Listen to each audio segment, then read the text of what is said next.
Salam sugeng enjang Bapak Ibu lan para sedherek ingkang kinasihan déning Gusti Yesus.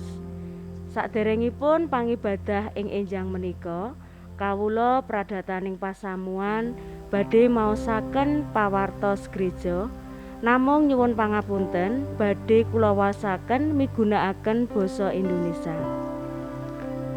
Warta Gereja Minggu tanggal 22 Agustus tahun 2021. Yang pertama, ibadah Minggu tanggal 29 Agustus tahun 2021.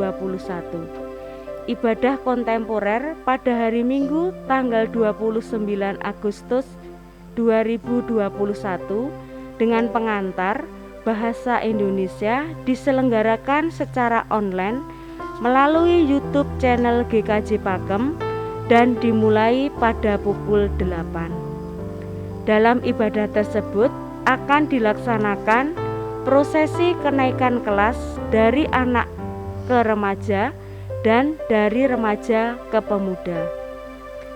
Ibadah anak pada tanggal 29 Agustus tahun 2021 diselenggarakan secara online melalui Zoom pada pukul 10 dan anak-anak sekolah minggu dapat mengikutinya dari rumah masing-masing. Yang kedua, GKJ Pakem berdoa.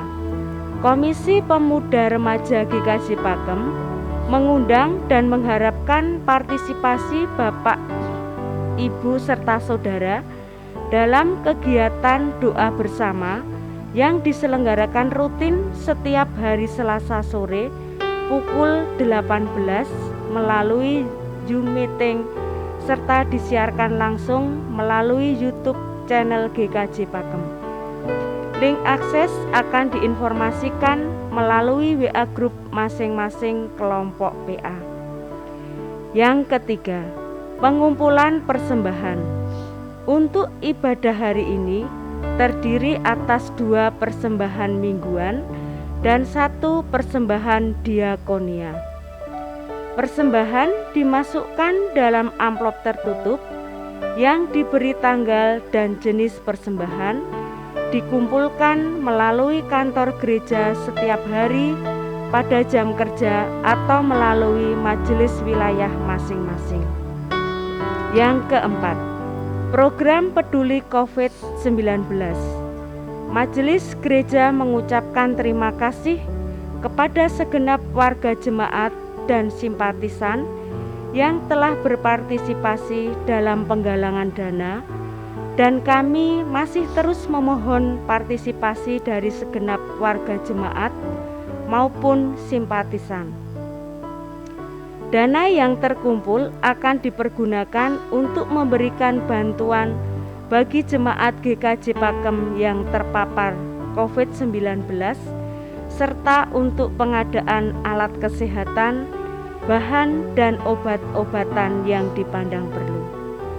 Sampai saat ini, donasi yang telah terkumpul sebesar Rp36.150.000.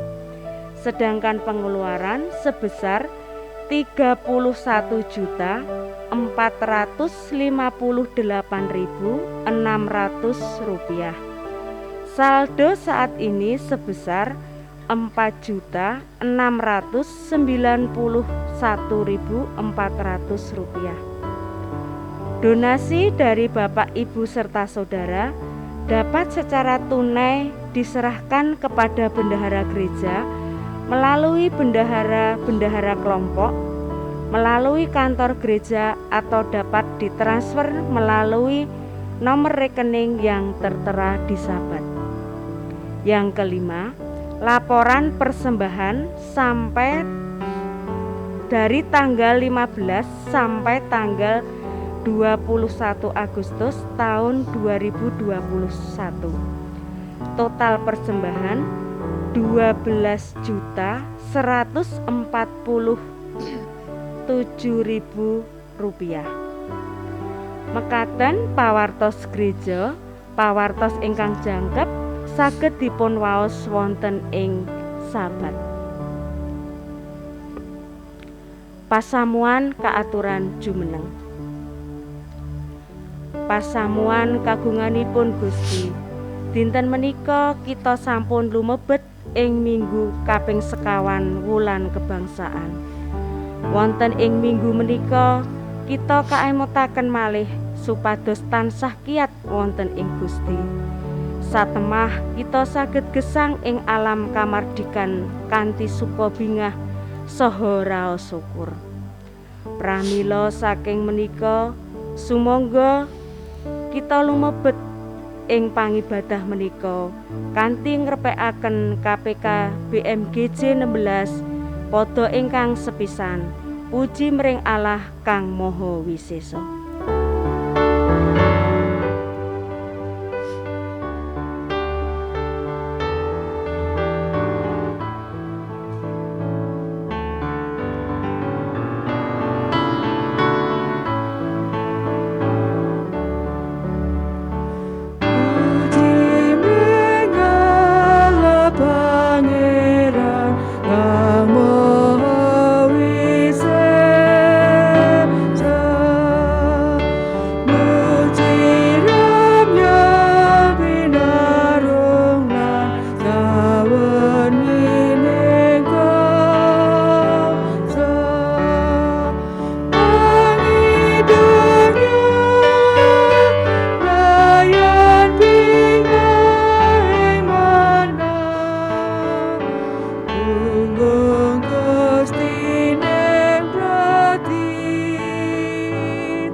Pangibadah minggu kaping sekawan bulan kebangsaan menika kelampahan ing asmanipun Allah Sang Rama, Sang Putra lan Sang Roh Suci.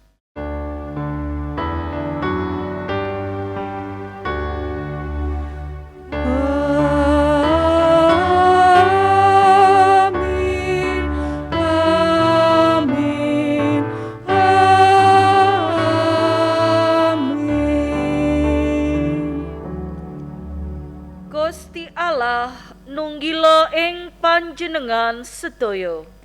Nunggila ing panjenengan ugi. Katuran pasamuan lenggah malih. Kita repekaken pamuji syukur kita konjuk wonten ing ngarsa dalem Gusti kanthi rerepining kidung. Kidung pasamuan Kristen selangkung padha setunggal ngabekti mring Gusti.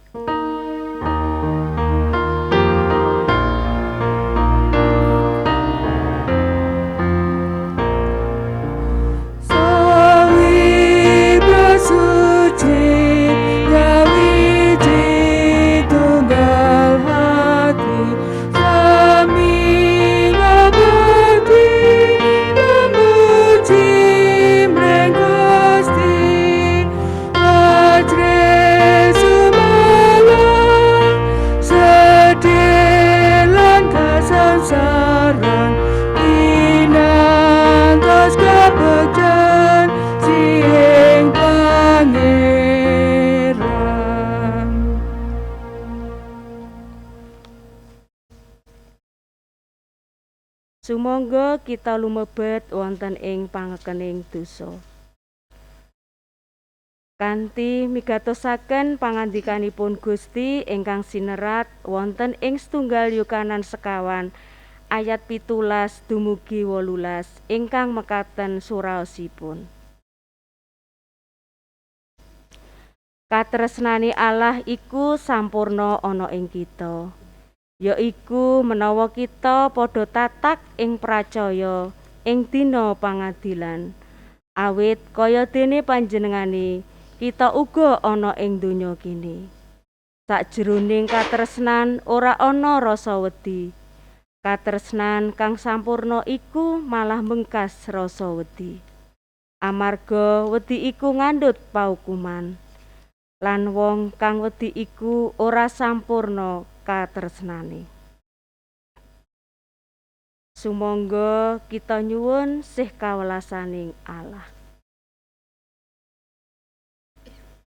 Gusti kanthi tutuk kawula ngakeni menawi pitados dhateng Paduka.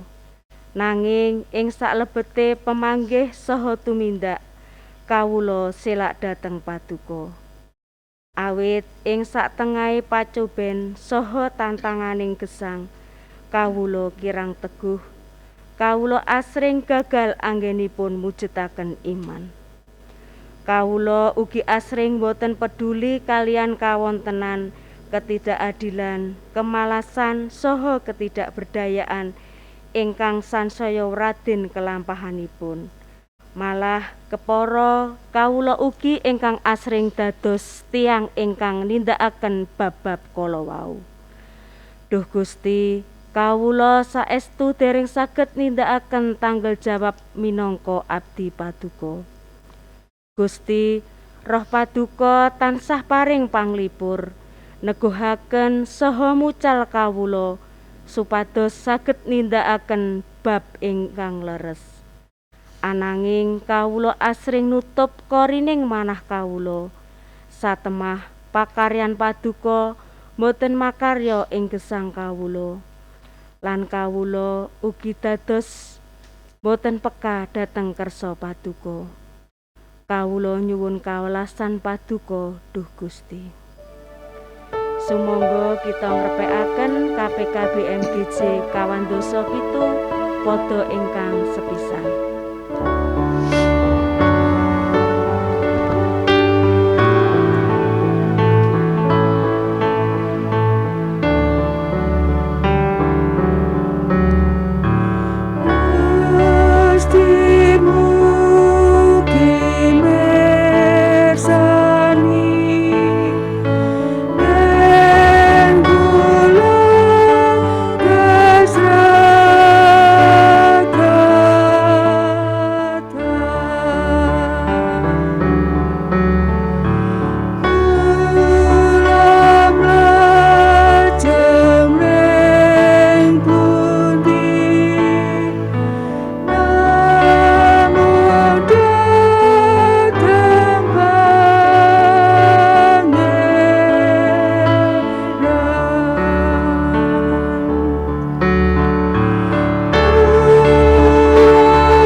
Keaturan pasamuan jumeneng kita badhe nampi pawarta sih rahmat ingkang sinerat wonten ing Efesus bab kalih ayat 8 ngantos ayat 11.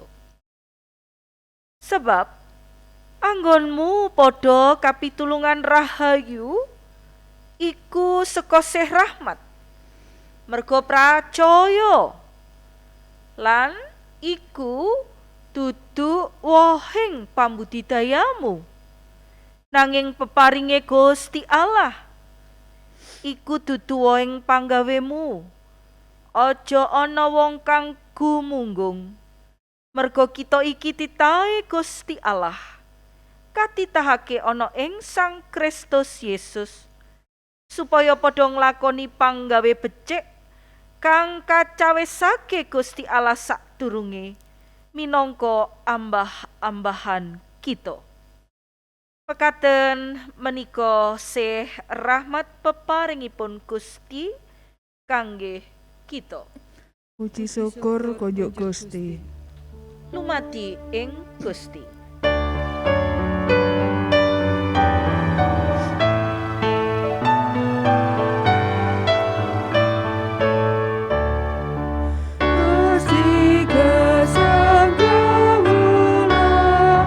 Umat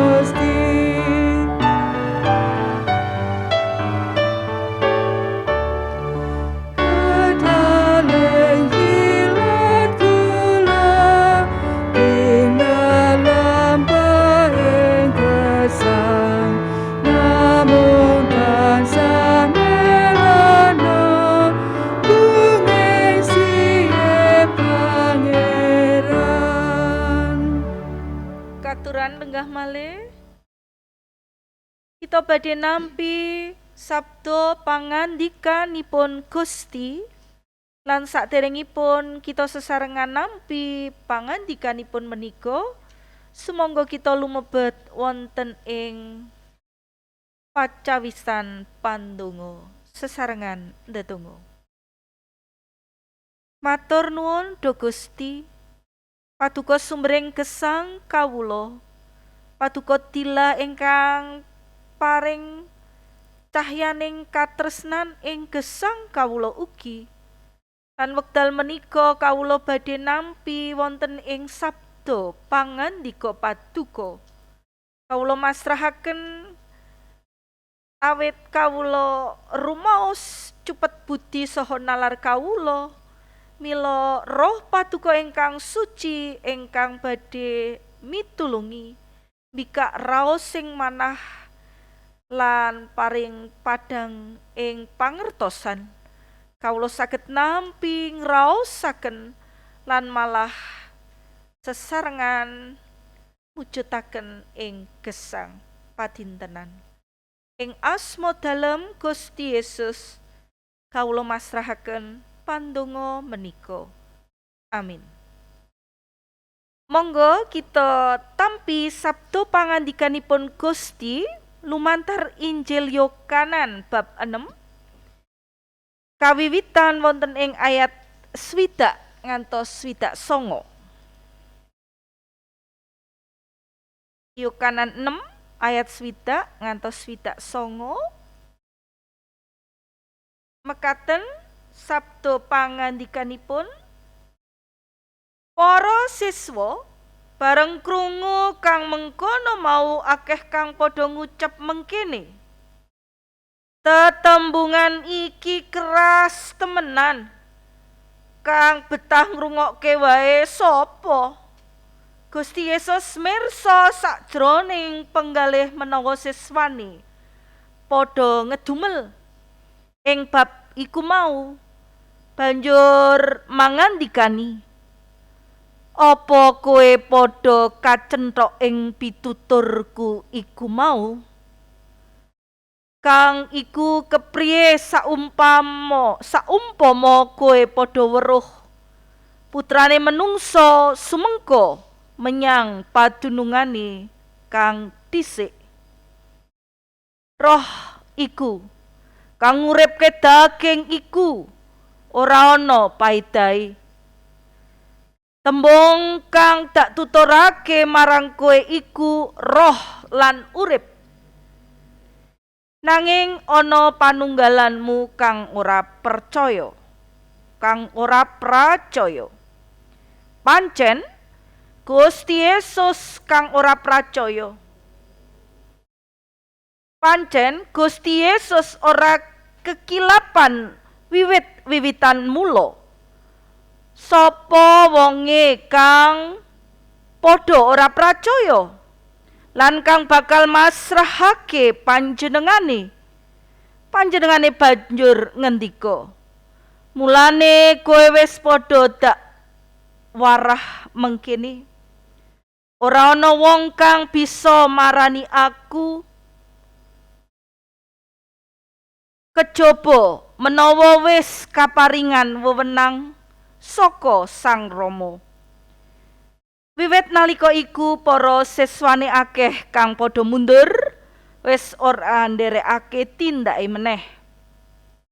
Kang iku Gusti Yesus ngendika marang sakabat 12, apa kowe ora padha arep lunga uga? Atur wangsulane Simon Petrus, Gusti, ingkang kawula puruki sinten? Pangandika paduka menika pangandikaning gesang langgeng. Saha kawula sampun sami pitados tuwin sumerep bilih paduka menika Sang Suci kagunganing Allah. Para kinasih, mekaten sabda pangandikanipun Gusti ingkang rahayu injih menika sedaya tiyang ingkang mirengaken pangandikanipun Gusti so ingkang ngestokaken ing gesang padintenan. Haleluya.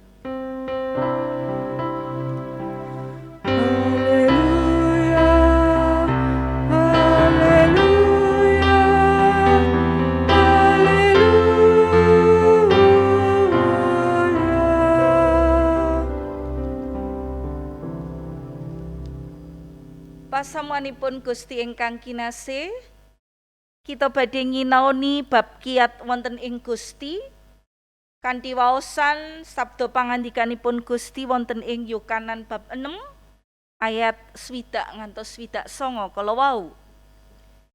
Pasamuan ingkang dipun tresnani lan binerkan ing Gusti wonten ing gesang menika kita mangertos wontenipun taneman kapas ingkang saged dipun ginakaken menika dados bolah lan nalika dipun tenun menika ugi saged dados bakal lan saged kanggih rasukan utawi kabetan sanesipun temtu lajeng ingkang maidahi kanggih menungso. Nalika tasih wujud kapas sipatipun alus lan gampil dipun suwir-suwir. Nanging nalika dipun dadosaken bolah badhe ketingal kegiatanipun. Kegiatan menika kacihna nalika dipun ginakaken kanggih ngunduh layangan. Ugi nalika kanggih dondom-dondom. Nanging bolah saged lajeng menapa menika nggih medhel nalika kenging toya. Bolah ugi saged bundhet nalika boten dipun gulung kanthi sae. Menapa menungso ugi nggadahi kegiatan kados dene kapas menika ingkang dipun olah lajeng dados bolah utawi benang utawi kosok wangsulipun malah mboten kiyat. Ukuran kegiatan menungso mboten ketitik awit santosaning raganipun. Kathah tiyang ingkang raganipun gagah prakoso nanging ringkih manahipun.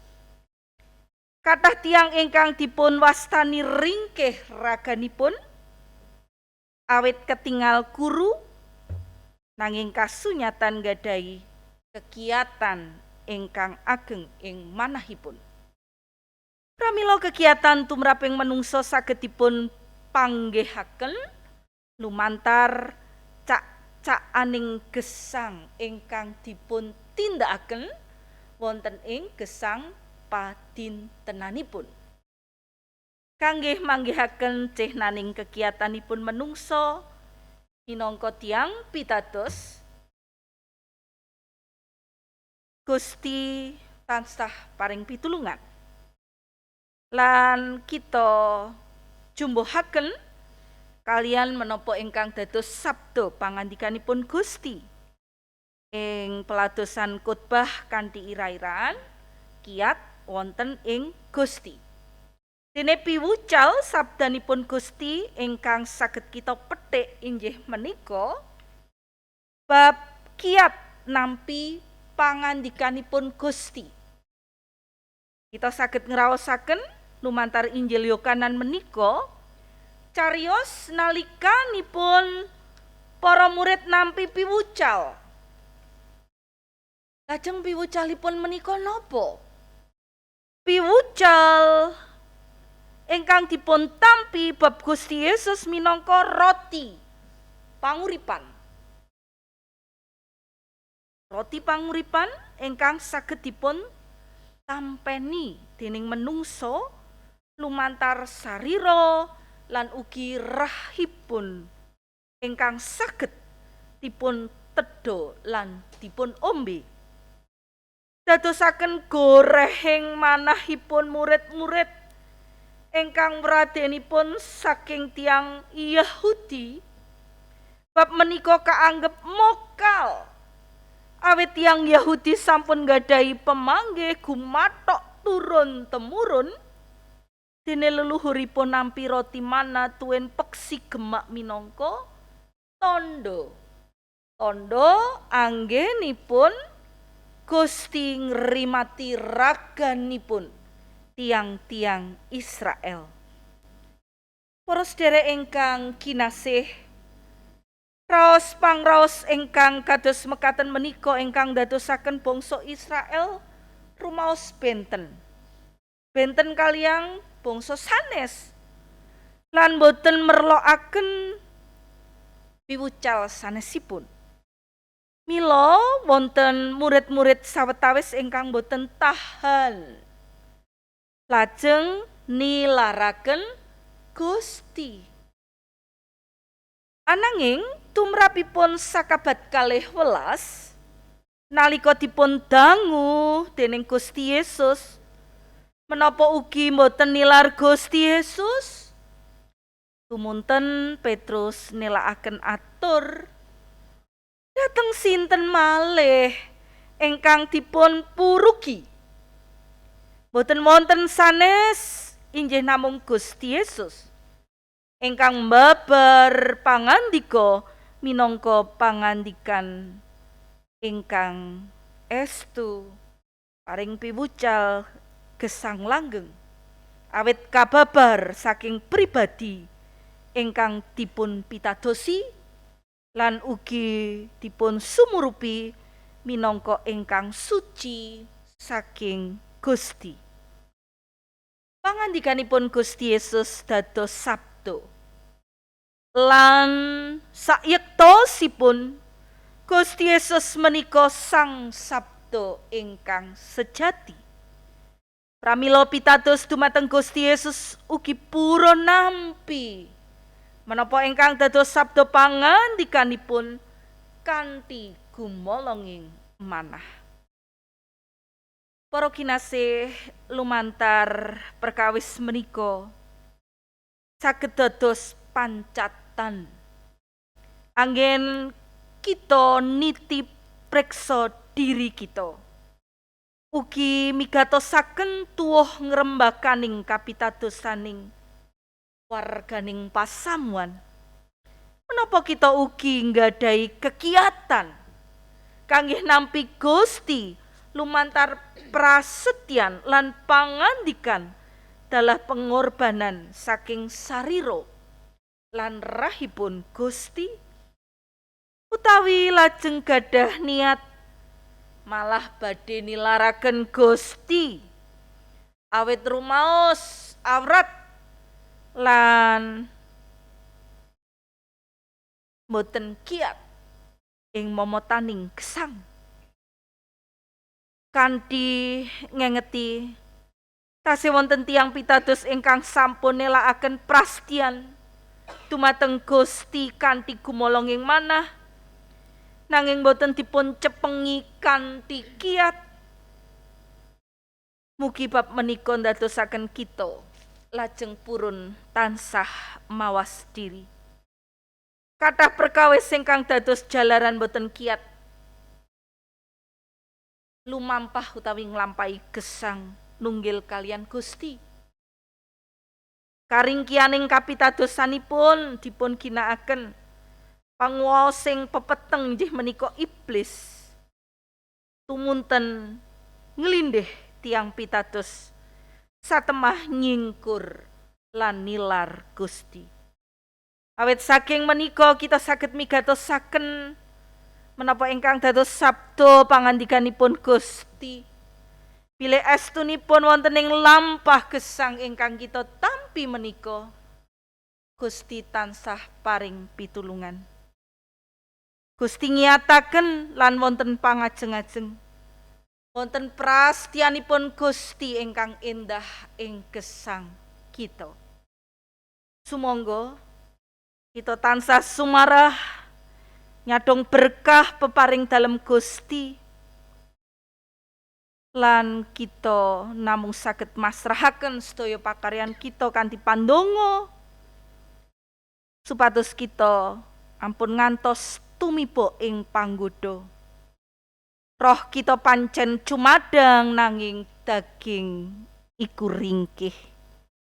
Lan wusananipun para kinasih, sumangga kita tansah nyanggemi jejering tiang pitados dumateng Gusti ingkang kiat satemah nalika ngadepi pandadar ing gesang menapa kemawon menika ingkang tumempuh boten wonten pambengan anggen kita nglairaken berkahipun Gusti piyambak. Gusti tansah mitulungi lan ngiyataken kula lan panjenengan. Amin. Sumangga kita lumebet ing wekdal ening, kita sidhem sawetawis.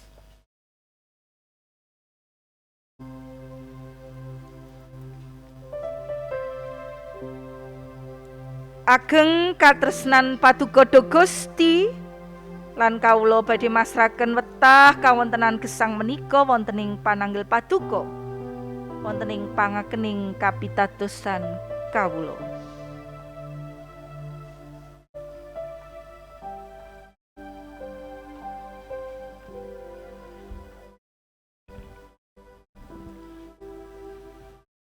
Pasamuan keaturan jumeneng. Sesarengan kalian pasamuanipun Gusti ing sedaya papan lan wekdal.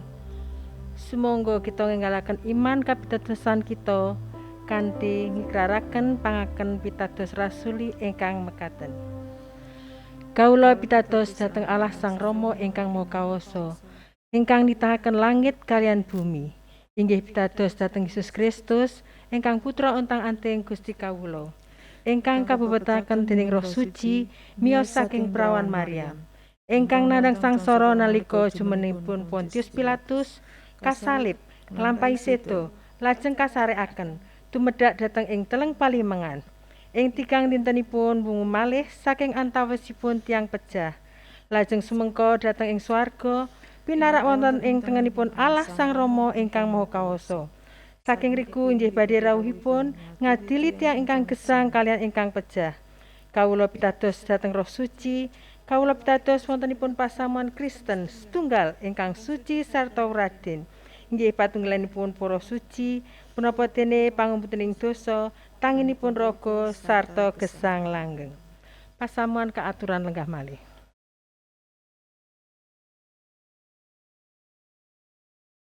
Kita badhe lumebet wonten ing pandonga syafaat lan kita pungkasi kanthi pandonga Rama kawula. Monggo sesarengan kita ndedonga. Doalah sumbering gesang ingkang sejati, sumbering katresnan, matur nuwun awit berkah ingkang kawula tampi ing padintenaning gesang.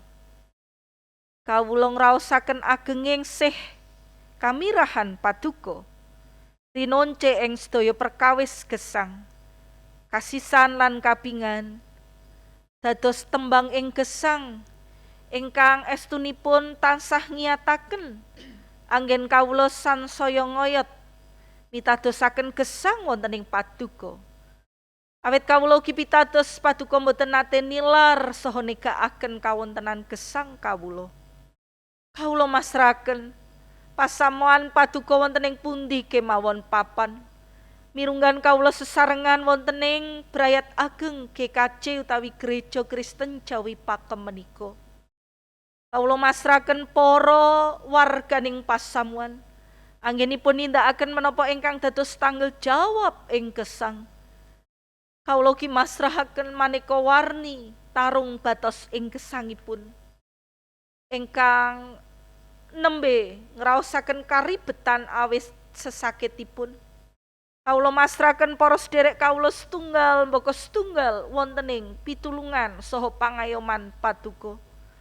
Kawula pitados Gusti tansah mitulungi tumrap Ibu Pracasti Pramono, mekaten ugi Ibu Trupus, Ibu Sri, ugi kawula masrahaken kawontenaning para sederek kawula ingkang ing wekdal menika sampun ngraosaken agenging pitulungan paduka saged nuntasaken kanthi sae wonten ing isolasi mandiri lan lumebet wonten ing pemulihan. Kawula ugi masrahaken para tenaga kesehatan tetap nggadahi kegiatan ing kesehatanipun lahir lan batin lan saged nindakaken tanggel jawabipun kanthi sae. Kawula ugi masrahaken para sederek sanesipun ugi anggenipun nindakaken pakaryan-pakaryan ing gesang mirunggan menapa ingkang katindakaken kanggih ngentasaken menapa ingkang nembe dados awrating raos ingkang kawula sanggi sesarengan awit pandemik menika. Kawula nyuwun pitulungan paduka Duh Gusti.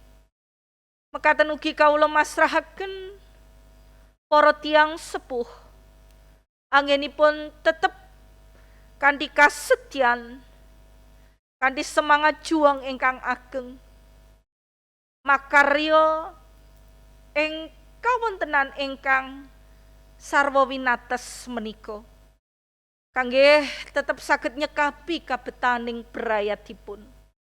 Kawula pitados paduka ugi boten nilar saha negakaken. Kawula ndedonga kangge para lare-lare anggenipun tetep lumebet wonten ing kawontenan menika, tetep nindakaken tanggel jawab wonten ing pasinaonipun, ugi wonten ing pakaryan-pakaryan gesangipun. Paduka ingkang mitulungi Duh Gusti. Kawula ugi masrahaken kawontenaning bangsa lan negari menika. Paduka ingkang mitulungi para pemimpin ing negari supados menapa ingkang katindakaken namung kanggih karahayoning gesang. Tuwuhipun tentrem rahayu senadyan awrat kawontenan ing wekdal menika. Kawula tetep pitados paduka ingkang badhe paring kegiatan. Kawula masrahaken para pemimpin ing negari menika. Awit kawula mangertos paduka Duh Gusti sumbering pitulungan sejati. Paduka ingkang nitahaken kawula kanthi katresnan. Paduka ingkang tansah paring pitulungan ing sauruting gesang ingkang kawula lampahi lan malah milujengaken gesang kawula. Kawula masrahaken sedaya pandonga menika Duh Gusti namung wonten ing paduka lan kawula sesarengan badhe mungkasi wonten ing pandonga Rama kawula. Duh Rama kawula ingkang wonten ing swarga, asma paduka mugi kasucikaken, kraton paduka mugi rawuh, karsa paduka mugi kalampahan wonten ing bumi kados dene wonten ing swarga. Kawula mugi kaparingan rejeki kawula sak cekapipun ing dinten menika. So paduka mugi ngapunten kalepatan kawula kados dene kawula injih ngapunten ing tetiang ingkang kalepatan dhateng kawula. Menapa dene kawula mugi sampun ngantos katandukaken dhateng ing panggoda. Nanging mugi sami paduka uwalaken saking piyawon. Awit dene paduka ingkang kagungan kraton saha wisesa tuwin kamulyan langgeng saklami-laminipun. Amin.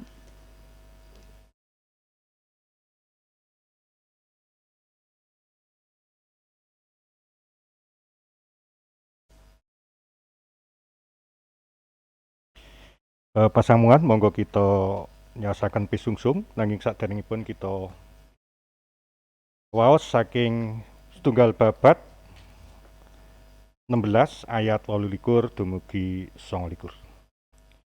Marang Pangeran Yehuwah he para suku bangsa, mung marang Pangeran Yehuwah wae anggonmu padha nyaosake kamulyan lan kasantosan. Padha nyaosna kamulyaning asmane marang Pangeran Yehuwah. Nggawa pisungsung lan lumbuha sowan marang ing ngarsane. Anggen kita ngempalaken pisungsung badhe kita iringi kanthi pepujen saking KPK BMGJ 188 padha ingkang setunggal asung pisungsung.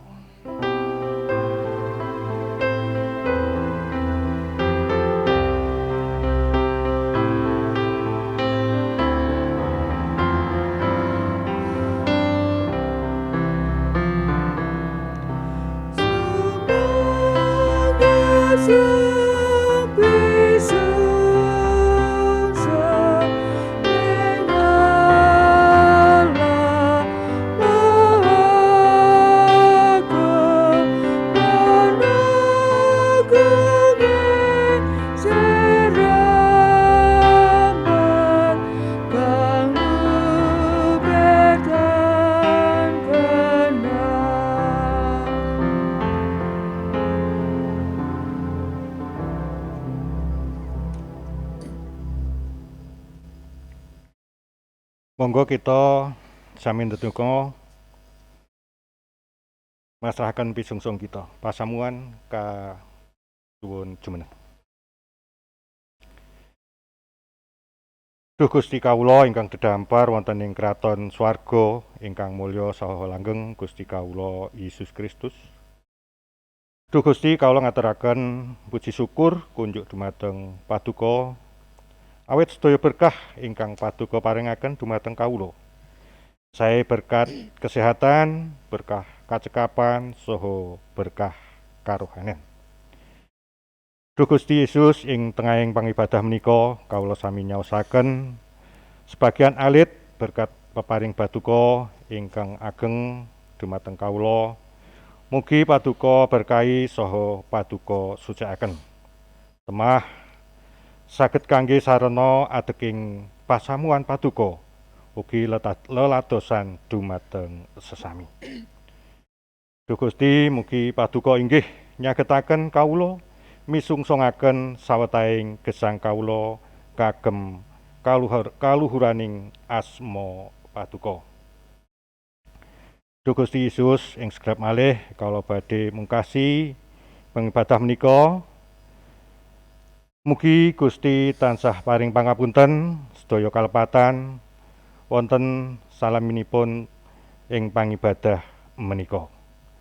Mengkaten Duh Gusti atur pandonga kawula sedaya menika namung kawula aturaken wonten Gusti kawula Yesus Kristus.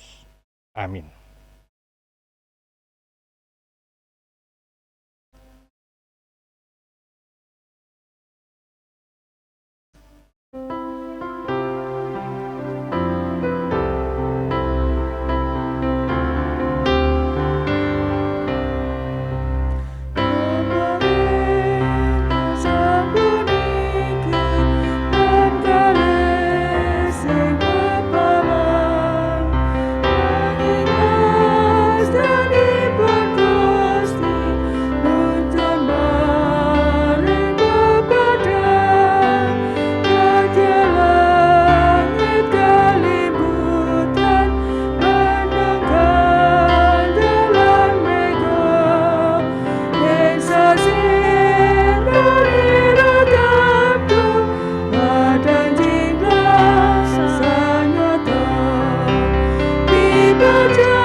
Pangeran Yehuwah berkahi panjenengan lan ngayomi panjenengan. Pangeran Yehuwah nyunaraken wedananipun dhateng panjenengan lan maringi sih rahmat. Pangeran Yewa nunggulaken wedananipun dhateng panjenengan lan maringi tentrem rahayu. Amin.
Pasamuan ingkang kinasih, cekap semanten pangibadah ing dinten menika.